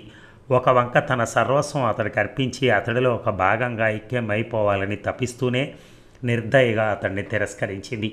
తనను అమితంగా కోరుకుంటున్న అతడి హృదయాన్ని తూట్లు పొడిచింది. తన సుఖ సంతోషాలను తనే దూరం చేసుకుంది. కన్నీళ్లతో దిండు తడిసిపోయింది. తన గుండెల్లో ప్రేమభావం పుట్టించిన భగవంతుడు తమనెందుకు ఒకే కులంలో పుట్టించలేదు? ఇద్దరి మధ్య జాతి, కులం, మతం లాంటి అడ్డుగోడలను ఎందుకు కల్పించాడు? మనిషి జీవిత గతినే మర్చివేసే ప్రణయభావం ఎంత చిత్రమైంది. అది రెండు హృదయాలను ఏకం చేస్తుంది, రెండు జీవితాలను పెనవేస్తుంది, మధురోహంలో తేలిపోయేలా చేస్తుంది. దుస్సహమైన వ్యధతో నిమిషమైన శాంతి లేకుండా తప్పింపజేస్తుంది. మహత్తరమైన ప్రేమను కవులు, రచయితలు సృష్టించిన ఒక అందమైన అబద్ధమని తనే ఎన్నోసార్లు కొట్టి పారేసింది. అదే అబద్ధమైతే ఈనాడు తన గుండెల్లో గూడు కట్టుకున్న ఈ వ్యధ కూడా అబద్ధమేనా? ఆ రోజు మొట్టమొదటిసారి విక్టర్ని చూసినప్పుడు తనలో ఏర్పడిన సంచలనమే, తర్వాత అతన్ని చూసినప్పుడు కలిగిన సంతోషం, మధుర స్పందనం, ఈనాడు అతడికి వియోగంలో అనుభవిస్తున్న దుస్సహమైన ఈ వ్యధ, ఇవన్నీ అబద్ధమేనా? అబద్ధమే అయితే శ్యామలకి ఎందుకు చచ్చిపోయింది? మనిషి ఆలోచన సరళినే మార్చేసే ఈ అపురూపమైన భావం అబద్ధమైతే మనిషిని కట్టిపడేస్తున్న మరెన్నో అనుబంధాలు కూడా కేవలం భ్రాంతి అవుతాయేమో. ఆలోచనలతో ఆ రాత్రి బాగా రాత్రి అయింది, కాళరాత్రి అయిపోయింది. మర్నాడు ఉదయం ఉషోదయం చూస్తూ ఉంటే ఒకనాడు అరుణోదయం చూసి తాను అనుభవించిన సంతోషం గుర్తుకొచ్చింది. ఆనాటికి ఈనాటికి ఎంత వ్యత్యాసం! వద్దనుకుంటూనే విక్టర్ను ప్రేమించినందులకేగా ఈనాడింత వేదన అనుభవిస్తోంది. రేణు, మనిద్దరం కలిసి అమరావతిలో కాఫీ తీసుకుని చాలా రోజులైంది, ఇవాళ వెళ్దామా? ఆ రోజు సాయంత్రం విద్య అంది. ష్యూర్. కాఫీ తాగుతుండగా విద్య హాయ్ అని ఎవరినో ఉత్సాహంగా పలకరించింది. ఎవరా అని వెనక్కి తిరిగి చూసింది రేణుక. వాళ్ళకేసి వస్తున్న విక్టర్ని చూడగానే ఆమె గుండెల్ని కాలం కొట్టుకుపోవటం ఆగిపోయింది. మరుక్షణం రెట్టింపు వేగంతో కొట్టుకోసాగింది. అరచేతుల్లో చెమట పట్టేసింది. విక్టర్ వచ్చి విద్య పక్కనే కూర్చున్నాడు. How are you? ఫైన్, చిరునవ్వుతో చెప్పింది విద్య. విక్టర్ మంచినీళ్ళ గ్లాస్ అందుకున్నాడు. అబ్బా, ఎండ నిప్పులు చెరుగుతోంది. ఎన్ని నీళ్లు తాగినా దాహం తీరటం లేదు, తాపం చల్లారటం లేదు అని క్రీగంట రేణుక వైపు చూశాడు. రేణుక చూపులు కాఫీ కప్పు మీదే కేంద్రీకృతమయ్యాయి. పరీక్షలు ఎలా రాశారు? స్నేహంగా అంది విద్య. క్లాస్ రావచ్చు. మీ పరీక్షలు దగ్గరకు వచ్చాయనుకుంటాను. వచ్చే వారమే. తలుచుకుంటేనే గుండె గుబేలమంటోంది. మీ ఫ్రెండ్ మరీ హార్డ్ వర్క్ చేస్తున్నట్టుంది. ఈ 2 నెలల్లో బాగా చిక్కిపోయారు. రేణుక వైపు పరిశీలనగా చూస్తూ అన్నాడు విక్టర్. రేణుక మొహం ఎర్రబడింది. మీరు ఎప్పుడు వెళ్తున్నారు? విద్య అంది. రేపు. రేపేనా? పరీక్షలు అయిపోయాయిగా, ఇక్కడేం పని? మళ్ళీ ఎప్పుడు వస్తారు? వెయిటర్ కాఫీ కప్పు తెచ్చి విక్టర్ ముందు ఉంచాడు. ఏమో, బహుశా రాననుకుంటా. కాఫీ కప్పు అందుకుంటూ అన్నాడు విక్టర్. వీళ్ళిద్దరి మధ్య ఇంత చనువు ఎప్పుడు ఏర్పడిందా అని ఆలోచిస్తోంది రేణుక. ముగ్గురికి గులాబ్ జామ్ తెప్పించాడు విక్టర్. ఇప్పుడెందుకండి? మొహమాటంగా అంది విద్య. జీవితంలో మళ్ళీ కలుసుకుంటామో లేదో, విడిపోబోయే ముందు మన స్నేహానికి గుర్తుగా నోరు తీపి చేసుకోండి ప్లీజ్ అన్నాడు విక్టర్. గబగబా స్వీట్స్ తినేసి లేచింది విద్య.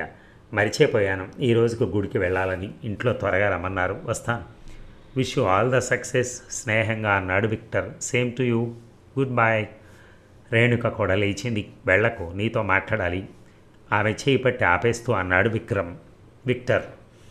ఒక్కసారి అతడి వైపు చూసి మౌనంగా కూర్చుంది రేణుక. విద్య వెళ్ళిపోయింది.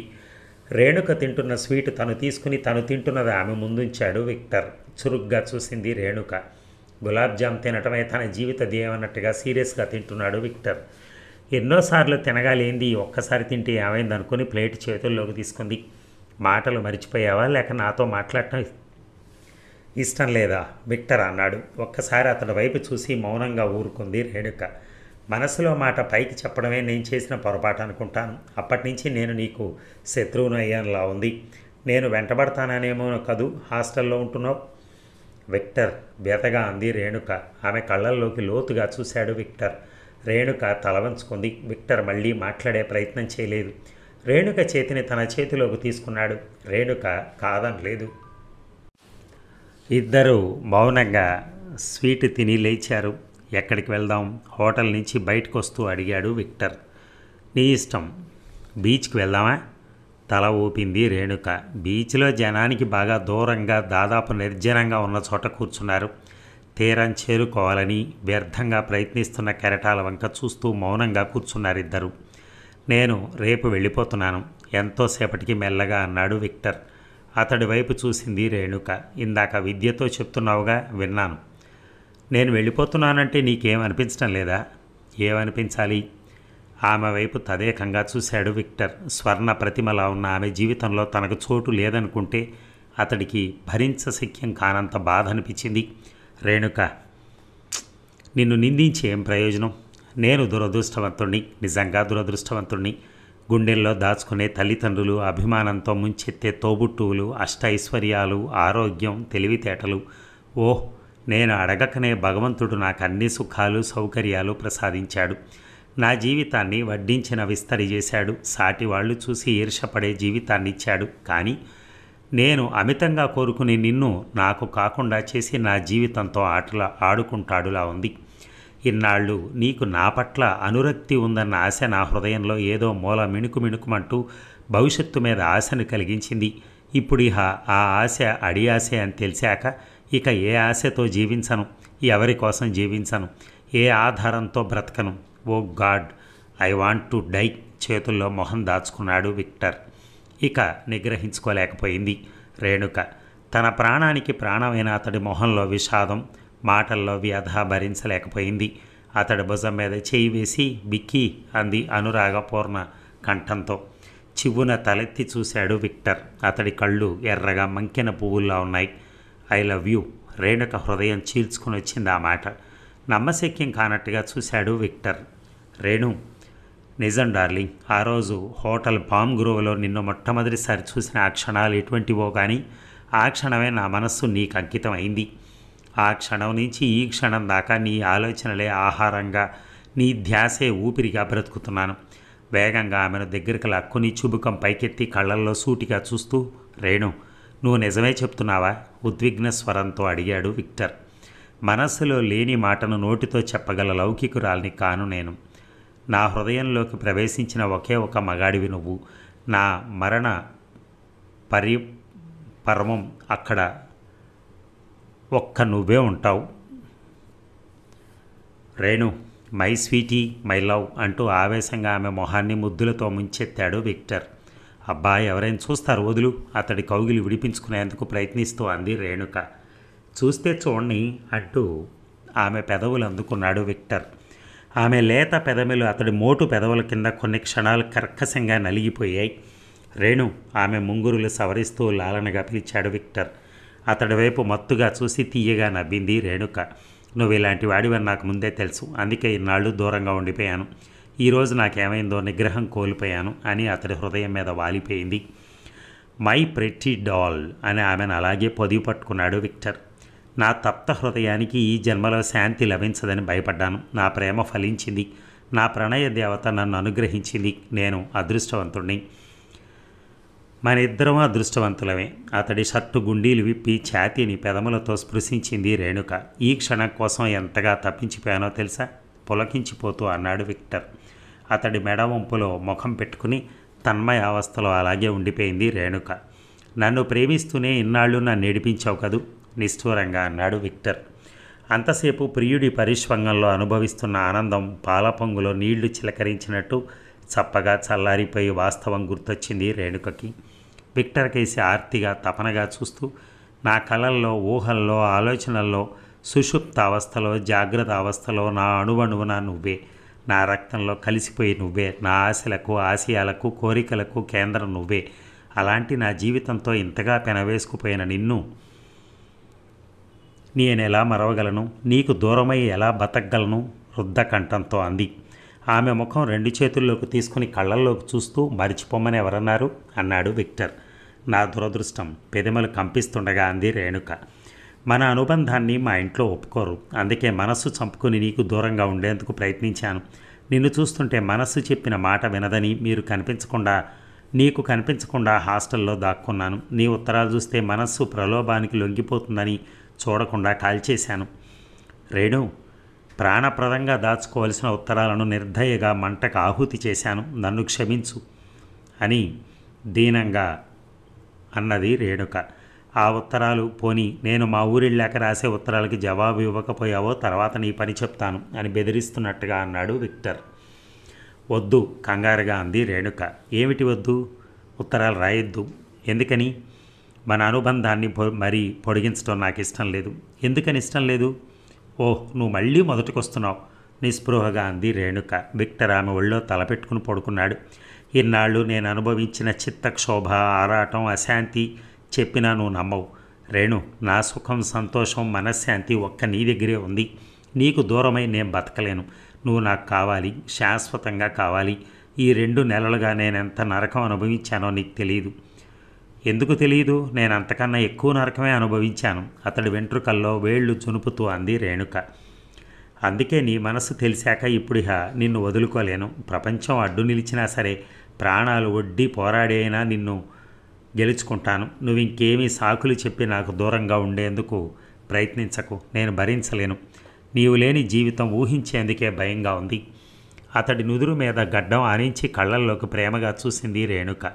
ప్రపంచంలో ఎందరో స్త్రీలుండగా నన్నింత కోరుకుంటావెందుకు? ఎందుకనో తిరస్కరించిన నువ్వే, ఎందరినో తిరస్కరించిన నువ్వు నన్నెందుకు ప్రేమిస్తున్నావు? ఎదురు ప్రశ్నించాడు విక్టర్. ఆ మాట నా హృదయాన్ని అడుగు. నీ ప్రశ్నకు జవాబు నా హృదయమే చెప్పాలి. కానీ సమాంతర రేఖల్లో పయనిస్తున్న మనం కలుసుకోవటం అసంభవమేమో. సమాంతర రేఖలు కలుసుకునేలా నేను చేస్తాను. ఎలా? ఇప్పుడే చెప్పను. చెప్పకపోతే నువ్వే దాచుకో. అలాగే దాచుకుంటాను. నువ్వు మాత్రం మన ప్రేమ ఫలించదు, అందుకని గుడ్ బై చెప్పుకొని విడిపోయి జీవితాంతం విరహ గీతాలు పాడుకుంటూ నిరాశ నిస్పృహలే జీవిత సహచరులుగా నరకంలో బతుకుదాం అనకు. ప్రేమికుల ఆశావాదాలు అయినా అయ్యుండాలి. అప్పుడే ప్రణయ పోరాటంలో గెలుపు లభిస్తుంది. రేణుక అతడి కళ్ళల్లోకి చూస్తూ ఆలోచిస్తూ మౌనంగా కూర్చుంది. హఠాత్తుగా ఆమెకేదో గుర్తొచ్చి అతడి చేతి మీద కండ ఊడొచ్చేలా గిచ్చింది. కెవ్వుమన్నాడు విక్టర్. ఏయ్, ఏమిటి మోటు సరసం? సరసం కాదు, కోపం. కోపమా? నువ్వు విద్య ముందుగా అనుకునే హోటల్లో కలుసుకున్నారు కదూ? అవును, ఒప్పుకున్నాడు విక్టర్. ఈరోజు మాత్రం ధైర్యం చేయకుంటే నీ మనసు అస్సలు తెలిసేది కాదు. ఆ స్థితిలో ఊరిళ్ళినా ఉత్సాహంగా ఉండేవాడిని కాదు. నిజంగా ఈరోజు విద్యగారు నాకు చేసిన సాయం సాటి లేనిది. అతని ఛాతీ మీద చూపుడు వేలుతో రాస్తూ, మీ ఇంట్లో ఒప్పుకుంటారా అంది రేణుక. మా ఇంట్లో నా ఇష్టం కాదనరు, గర్వంగా అన్నాడు విక్టర్.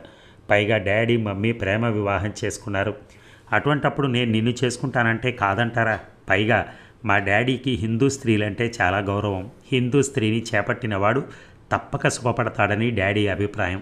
కనుక మన పెళ్ళికి సంతోషంగా ఒప్పుకుంటారు. అదృష్టవంతుడివి. నా భార్యగా నువ్వు నా జీవితంలోకి అడుగుపెట్టినాడే నిజంగా నేను అదృష్టవంతుడిని అవుతాను. మా ఇంట్లో ఒప్పుకోరు అన్నప్పటికీ నువ్వు పదే పదే పెళ్ళి మాటెత్తుతున్నావు.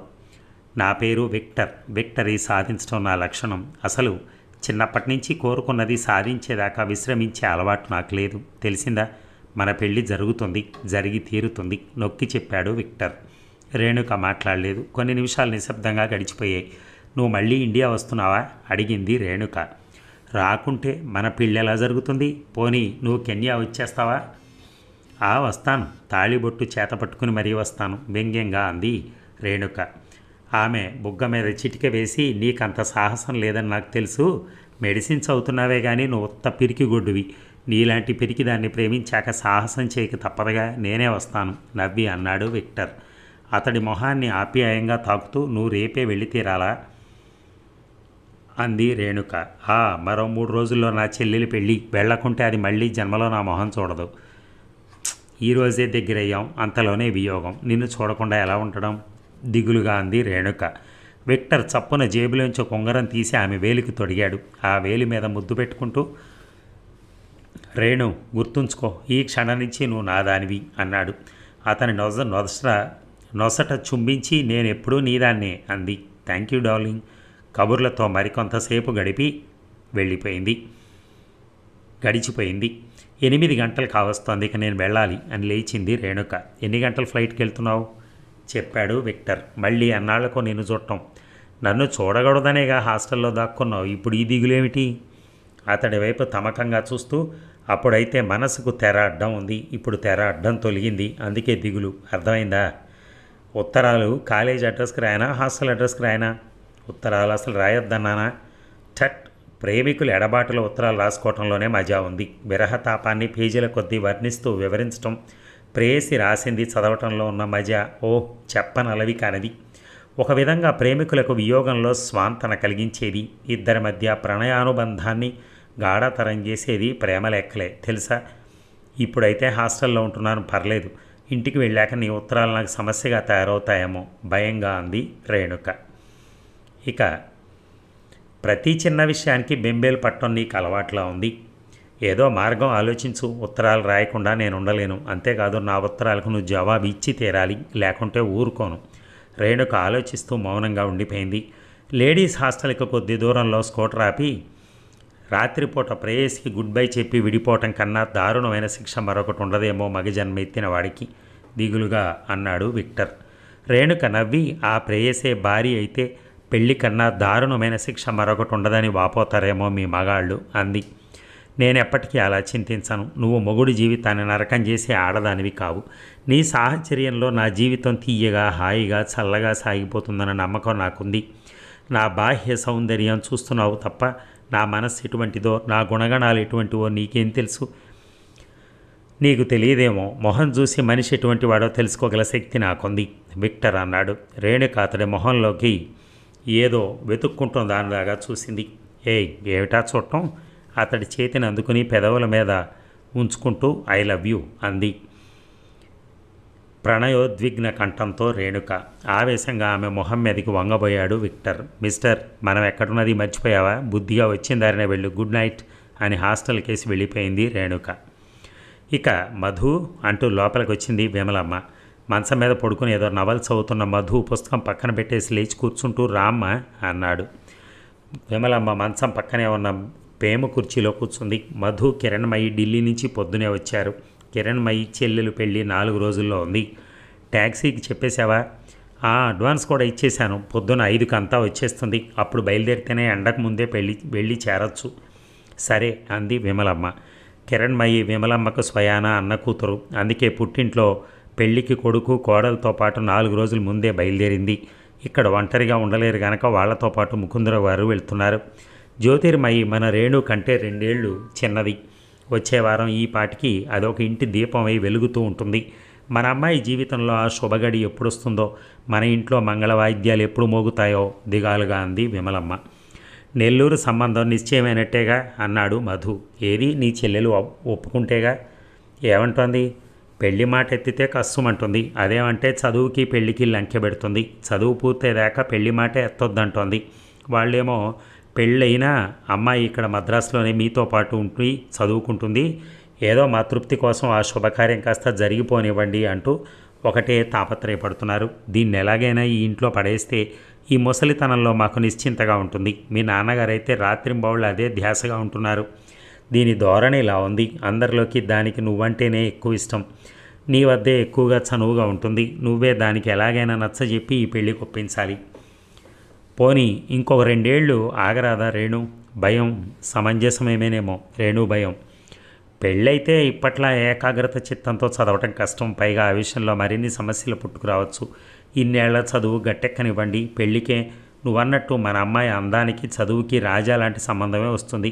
కృష్ణమోహన్ అన్ని విధాలా యోగ్యుడే. చెల్లెలి ఈడుకు చూడైనవాడు. కానీ చేసుకోవలసిన దానికి ఆసక్తి లేనప్పుడు మనం ఏం చేయగలం? మనం చూసే సంబంధాలు ఏ ఒక్కటి దానికి నచ్చవనే నా నమ్మకం. అమ్మా ఆశ్చర్యంగా అన్నాడు మధు. విమలమ్మ నిట్టూర్చింది. ఇన్నాళ్ళు నిప్పును దాచుకున్నట్టు నా మనసులో ఈ రహస్యం దాచుకున్నాను. ఇక నా వల్ల కాదు. అమ్మా ఏమైంది? ఆదుర్దాగా అన్నాడు మధు. నీ ముద్దుల చెల్లెలు ఎవరో నీగ్రో కుర్రాడితో ప్రేమ వ్యవహారం సాగిస్తుందేమో అని నాకు అనుమానం ఉందిరా నాయన. ఆశ్చర్యచకితుడయ్యాడు మధు. నీకెలా తెలుసు? ఆ అబ్బాయి కొన్నాళ్ళుగా క్రమం తప్పకుండా ప్రతినిత్యం ఇక్కడ బస్ స్టాప్ వద్ద హాజరవుతూ ఉంటాడు. ఎక్కడున్నాడో ఏమిటో కానీ పొద్దున్న 6 గంటలకల్లా వచ్చేస్తాడు. స్కూటర్ ఉంది అతడికి. అయినా గంటల తరబడి బస్ స్టాప్లో వేచి ఉంటాడు. ఎందుకో తెలుసా? కేవలం నీ చెల్లిని చూడటం కోసం. నేను మొదట్లో గమనించలేదు. ఒకరోజు వీధిలో చెత్త మారబోస్తూ యథాలాపంగా చూశాను. అతడు అక్కడే నిలబడి మన ఇంటికేసే చూస్తున్నాడు. అమ్మాయి పువ్వులు కోస్తూ అతడి వంక రెప్ప వాల్చకుండా చూస్తోంది. అది గమనించకుండా ఆ రోజు నుంచి ఇద్దరిని ఒక కంట కనిపెట్టి చూడసాగాను. రోజులు గడిచే కొద్దీ నా అనుమానం బలపడింది. మధు నవ్వాడు. నువ్వు మరీ ఎక్కువగా తెలుగు నవల్ల చదువుతుంటావు, అందుకే ఏదో ఊహించుకుని ఉంటావు. లేదురా, నేను 1000 కళ్ళతో కనిపెట్టి చూస్తున్నాను. కొన్ని నెలలుగా దానిలో స్పష్టంగా మార్పు కనిపిస్తోంది. ఒక్క గడియ ఎంతో సంతోషంగా ఉత్సాహంగా ఉంటుంది. మరికొన్ని పర్యాయాలు శూన్యంలోకి నిస్తేజంగా నిర్వేదంగా చూస్తూ తనలో తనే కుమిలిపోతున్నట్టుగా ఎలాగో ఉంటుంది. మధు మాట్లాడలేదు. కిరణ్మయి గుమ్మ వద్ద నుంచుని వాళ్ళ మాటలు ఆసక్తిగా వింటోంది. నీకు తెలుసుగా, మీ నాన్నగారికి ప్రేమలు దోమలంటే గిట్టదు. కులాంతర మతాంతర వివాహాలకు అసలు సమ్మతించరు. ఆయన మొండి పట్టుదల కారణంగా పెద్దమ్మాయి నిండు జీవితం బలైపోయింది.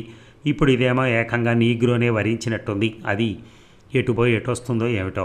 నాకు తలుచుకుంటేనే కాళ్ళు చేతులు చల్లబడుతూ ఉంటాయి. తండ్రి అంగీకరించరని రేణుకు తెలుసు. అయితే అది లోపలే కుమిలిపోతుందని నా అనుమానం. నువ్వు ఈ మధ్య చూడలేదు కానీ ఎముకలు పైకి లేచిపోయి అస్థిపంజరం లాగుందంటే నమ్ము. నిజంగా దాన్ని చూస్తే కడుపు తరుక్కుపోతోంది. అసలు విషయం ఏమిటంటే నేను నెమ్మదిగా రేణుని అడిగి తెలుసుకుంటాను. నువ్వు అనవసరంగా దిగాలు పడకు అనునయంగా అన్నాడు మధు. అది రోజు రోజుకి అలా జీవోత్సవంలా తయారవుతుంటే దాన్ని చూస్తూ దిగులు పడకుండా ఉండటం సాధ్యమేనా? శ్యామల మరణం ఇంకా నా గుండెల్లో పచ్చిగానే ఉంది. నా సలహా ఏమిటంటే తొందరపడి రేణుకి పెళ్లి ప్రయత్నాలు తలపెట్టద్దు. నేను డాడీకి చెప్తాను. ప్రస్తుతం రేణుని మాతో పాటు ఢిల్లీ పిడిచికెళ్తాను. కొన్నాళ్ళుండి వస్తుంది. నాకు తెలిసింది చెప్పేసి హృదయ భారం తగ్గించుకున్నాను. ఇక నీ చెల్లెలి బాధ్యత నీదే. ఏం చేస్తావో ఏమిటో నీ ఇష్టం. సాయంత్రం హాస్టల్ వద్ద చెల్లెల్ని కలిశాడు మధు. రేణుకను చూసి అప్రదిపుడయ్యాడు. ఆమెను సుజాత పెళ్ళప్పుడు ఆఖరిసారి చూశాడు. ఈ 4-5 నెలల్లో గుర్తుపట్టలేనంతగా చిక్కిపోయింది. ఏమిటన్నయ్య అలా కొత్తగా చూస్తున్నావు అంది రేణుక. నువ్వు నా చెల్లెలివేనా అని చూస్తున్నాను. నీకెందుకు ఆ సందేహం వచ్చింది? లేకపోతే ఏమిటి, 10 లంకణాలు చేసిన దానిలాగా అలా చిక్కిపోయావు? ఒంట్లో బాగాలేదా? నాకే నిక్షేపంగా ఉన్నాను. మీరెప్పుడొచ్చారు? పొద్దున.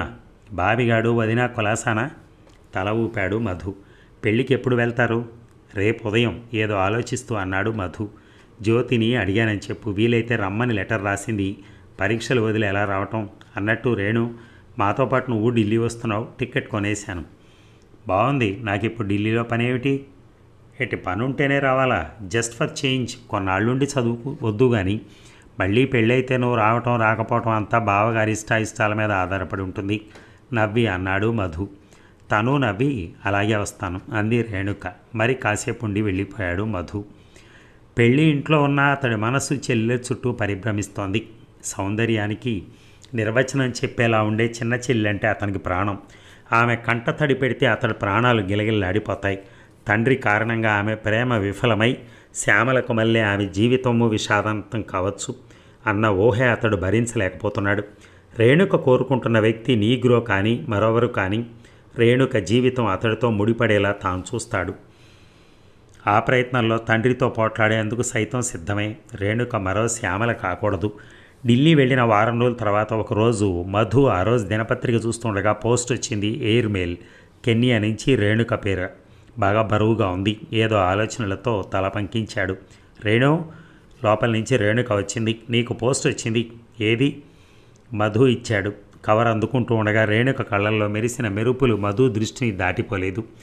కెన్యాలో నీకు తెలిసిన వాళ్ళు ఎవరున్నారమ్మా? క్యాజువల్గా అన్నాడు మధు. విక్టర్ అని ఒక ఫ్రెండ్. ఎలాంటి ఫ్రెండు చెప్పవా? అప్పటికే మౌనం వెళ్ళలేదు రేణుక. ఆ ఫ్రెండ్ కారణంగానే డాక్టర్ కృష్ణమోహన్తో పెళ్ళొద్దు అంటున్నావు కదూ? అన్నయ్య, నా దగ్గరే దాపరికమా? నిష్ఠూరంగా అన్నాడు మధు. అతడి వైపు చూసింది రేణుక. తను ఎంతో అభిమానించే అతడితో విక్టర్ గురించి చెప్పేసి అతడి సహాయం అర్థించాలని ఎప్పుడో నిర్ణయించుకుంది. అందుకే విక్టర్కి ఇక్కడ అడ్రస్ ఇచ్చింది. తీరా ఇప్పుడు అన్నగారు అడిగేటప్పటికి తటపటాయించింది. చెప్పవా? మధు రెట్టించాడు. అవునన్నయ్య, విక్టర్కి నేను మనసిచ్చాను. అతడితో జీవితం పంచుకోవాలని ఆకాంక్షిస్తున్నాను. పెళ్ళంటూ చేసుకుంటే అతన్నే చేసుకుంటాను. కాదంటే నీకు చెల్లెలుగా, డాడీకి కూతురుగా ఇలాగే ఉండిపోతాను. అంతే తప్ప నా జీవితంలో మరో మగాడికి చోటు లేదు. తలవంచుకుని మంద్రస్వరాన అంది రేణుక. నీతో పాటు మెడిసిన్ చదువుతున్నాడా అతను? ఐఐటి బీటెక్ చదివాడు. అతడికి మనసిచ్చావు. అతడితో జీవితం పంచుకోగోరుతున్నావు. సరే, నీ జీవితం పంచుకునే అర్హత అతడికి ఉందా మరి? అతడు నాకన్నా అన్ని విధాల అధికుడే అన్నయ్య. అంత నమ్మకంగా చెప్పేస్తున్నావు ఎలా? తెలుసు కాబట్టే చెప్తున్నాను. అదే, ఏమి తెలుసు నీకు? విక్టర్ చాలా బ్రిలియంట్ అన్నయ్య. అతనికి తెలియని విషయం అంటూ లేదు. క్రికెట్ నుంచి కామన్వెల్త్ దాకా, సినిమా నుంచి సైన్స్ దాకా, చేతబడి నుంచి చంద్రమండలం దాకా ఏ విషయమైనా సరే అతడు మాట్లాడటం ప్రారంభించాడు అంటే అవతలి వాళ్ళు మంద్రస్వరాన ముగ్ధుల్లా అతడి మాటలు వింటూ గంటల తరబడి అలా కూర్చుండిపోవాల్సిందే. అసలు విషయం పరిజ్ఞానం అటువంటిది, అతడి విషయ పరిజ్ఞానం. ప్రపంచాన్ని 2 సార్లు చుట్టొచ్చాడు. కరాటేలో బ్లాక్ బెల్ట్ పొందాడు. ఎంత బాగా పాడతాడో తెలుసా? మద్రాసులో టీవీలో రెగ్యులర్గా అతడి ప్రోగ్రాం ఉంటుంది. కానీ అతను నీగ్రో కదా, అయితేనే సామాన ఛాయిగా, పొడుగ్గా, ఆరోగ్యంగా, ఎంత హ్యాండ్సమ్గా ఉంటాడో తెలుసా? పరవశంగా అంది రేణుక. వాళ్ళ దేశంలో వాళ్ళ స్థితిగతులు ఎటువంటివో ఏమైనా తెలుసుకున్నావా? కెన్యాలో ఆర్థికంగా, సామాజికంగా చాలా ఉన్నత స్థితిలో ఉన్న కుటుంబం వాళ్ళది అని విక్టర్ తండ్రిని గురించి, తోబుట్టువుల గురించి, టీ ఎస్టేట్స్ గురించి, ఇంకా తక్కిన ఆస్తి వివరాలు తనకు తెలిసినంత మటుకు చెప్పింది రేణుక. అంతా బాగానే ఉంది, మరి డాడీని ఎలా ఒప్పిస్తావు? దిగాలుగా చూసింది రేణుక. ఏమో నాకేం పాలు పోవటం లేదు, నిస్సహాయంగా అంది. నాన్న ఆ రోజుల్లోనే ఇంగ్లాండ్ వెళ్ళి చదివి వచ్చారు కదా, అయినప్పటికీ కులమత విషయాల్లో ఇంత సంకుచితంగా ఎందుకుంటారు?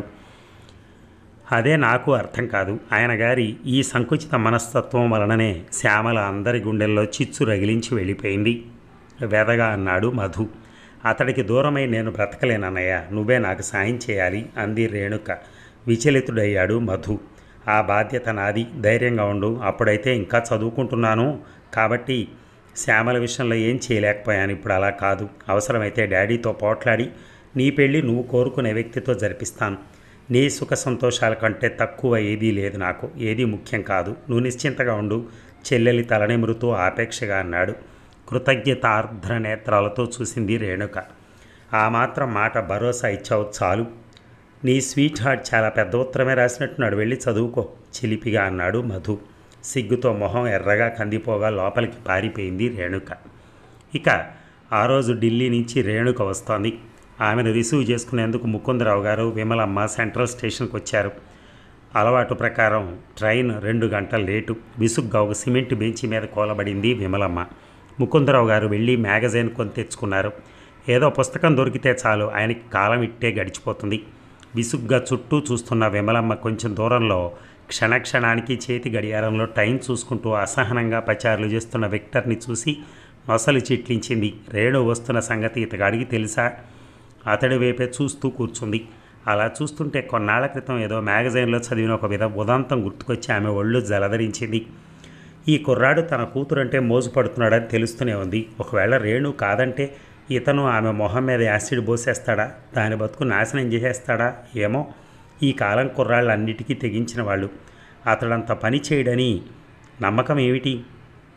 ఒకవేళ తాము కాదన్నా అలా జరిగే ప్రమాదం ఉంది. విమలమ్మ గుండెలో దడ పుట్టింది. ఈ కుర్రాడెవరో కానీ తన గుండెల్లో చిచ్చు పెట్టడు కదా. ఆలోచనల్లోనే ట్రైన్ వచ్చేసింది. ఇద్దరు ఆదుర్దాగా ట్రైన్ ఆ చివరి నుంచి ఈ చివరి వరకు చూసుకుంటూ వెళ్తున్నారు. డాడీ ఇటు, ఒక కంపార్ట్మెంట్ డోర్ వద్ద నిలిచి ఉత్సాహంగా పిలిచింది. అప్పుడే విక్టర్ని చూసింది. చందమామ దర్శనంతో వికసించిన కలువలా వికసించింది ఆమె సుందరవదనం. విక్టర్ చేతి వేళ్లని పెదవులతో స్పృశించి చేతిని ఆమె వైపు గాలిలోకి విసిరాడు. అందుకున్నానన్నట్టుగా తల్లిదండ్రులు చూడకుండా చిన్నగా తల పంకించింది రేణుక. లగేజ్ తీసుకుని ఎంట్రన్స్ కేసి బయలుదేరారు. నేల ఈనినట్టు ఎటు చూసినా జనం. బయటికి వెళ్ళటం అందరికీ అవసరమే. ఒకరినొకరు తోసుకుంటూ కుమ్ముకుంటూ వెళ్తున్న ఆ సమయంలో తల్లిదండ్రులు కొద్దిగా వెనక నడుస్తున్న రేణుక పక్కకొచ్చాడు విక్టర్. ఆమె నడుము మీద చేయి వేసి మధ్యాహ్నం హోటల్ చోళ ఒక ఆమెకు మాత్రం వినపడేంతగా మెల్లగా చెప్పి జనసంద్రంలో కలిసిపోయాడు. ఇక మధ్యాహ్నం 2 గంటల దాకా ముళ్ల మీదే ఉన్నట్టు గడిపింది రేణుక. ఆ తర్వాత ఉండలేకపోయింది. తన కోసం విక్టర్ 1000 కళ్ళతో ఎదురుచూస్తూ ఉంటాడు. వెళ్ళి తీరాలి. డ్రెస్ చేసుకుని బయలుదేరింది. అమ్మా, విద్యా వాళ్ళ ఇంటికి వెళ్ళొస్తానులే గోముగా అంది. రేపు కాలేజీలో కలుసుకుంటారుగా. కాలేజీలో మాట్లాడుకునేందుకు వీలుంటుందేమిటి? 40 రోజుల విశేషాలు చెప్పుకోవాలి. అమ్మ ప్లీజ్, వెళ్తానే. సరేలే, వెళ్ళి త్వరగా వచ్చేయి. మా అమ్మ ఎంత మంచిదో. తల్లి మెడ చుట్టూ చేతులు వేసి బుగ్గ మీద ముద్దు పెట్టుకుంటూ అంది రేణుక. ముకుందరావు గారి ఇంట్లో లేరు. రామకృష్ణ మఠంలో ఏదో ప్రోగ్రాం ఉందని భోంచేసిన వెంటనే వెళ్ళిపోయారు. ఆయన ఇంటికి తిరిగి రావటం ఇక రాత్రి 11 గంటలకో. ఆ ధైర్యంతోనే రేణుక బయలుదేరింది. కానీ తనను నమ్మి ఎంతో స్వేచ్ఛనిస్తున్న తల్లిదండ్రులను తను మోసం చేస్తోంది. పోనీ విక్టర్ దగ్గరికి వెళ్లకుండా మానేస్తే అనిపించిందో క్షణం. మరుక్షణం మనోనేత్రాల ముందు విక్టర్ రూపం కనిపించింది. మరి ఆలోచించలేదు. వెళ్తున్నానని తల్లితో చెప్పేసి బయటపడింది. హోటల్ ఎంట్రన్స్ వద్దే నుంచునున్నాడు విక్టర్. అతన్ని చూసి స్నిగ్ధ దరహాసం చేసింది రేణుక. ఆలస్యం చేశానా? ఆమె శరీరంలో ఎత్తు పల్లాలను నిస్సంకోచంగా నిశితంగా గమనిస్తున్న విక్టర్ ఆమె చేతిని అందుకుని ఆ 130 యుగాలు అని లోపలికి దారి తీశాడు. ఇద్దరూ వెళ్ళి ఒక మూల కూర్చున్నారు. ఒకరి వైపు ఒకరు ఆర్తిగా తపనగా చూసుకుంటూ మౌనంగా కూర్చున్నారు. కాలం నిశ్శబ్దంగా కదిలి ముందుకు సాగిపోతోంది. ముందుగా తేరుకున్న రేణుక, నువ్వెప్పుడొచ్చావు అంది. మొన్న. ఆమె మొహం నుంచి చూపులు మళ్లించకుండా అన్నాడు విక్టర్. సెలవులు ఎలా గడిచాయి? నీ వియోగంలో నిమిషాలు యుగాలుగా, భారంగా, దుస్సహంగా. రేణుక కిలకిల నవ్వి, నీకు కవిత్వం తెలిసిన నాకు తెలియదు సుమా అంది. నవ్వినప్పుడు ఆమె బుగ్గల మీద పడిన సుట్టలు ముగ్ధ దృష్టితో చూస్తూ, నీకు తెలియదేమో, ప్రతి ప్రేమికుడు కవి అవుతాడు అన్నాడు విక్టర్. ఈ కబుర్లకేం కానీ మీ చెల్లెలి పెళ్ళి ఎలా జరిగింది? దివ్యంగా. హనీమూన్ స్విట్జర్లాండ్ వెళ్ళారని రాశావు, తిరిగి వచ్చేసారా? నీ రిజల్ట్ ఏమైంది? విక్టర్ చేతి వేళ్లతో తన చేతి వేళ్ళు పెనవేస్తూ అంది. విక్టర్ చూశాడు. తెల్లగా, పొడుగ్గా, కోమలంగా, అందంగా ఉన్న ఆమె వేళ్ల మధ్య అతని వేళ్ళు లావుగా, మోటుగా ఎలాగో ఉన్నాయి. వెన్నెల వెలుగు లాంటి నువ్వు, అమావాస్య చీకటి లాంటి నేను, మనకిద్దరికీ జత కలిపాడా భగవంతుడు? ఎంత విచిత్రం అన్నాడు.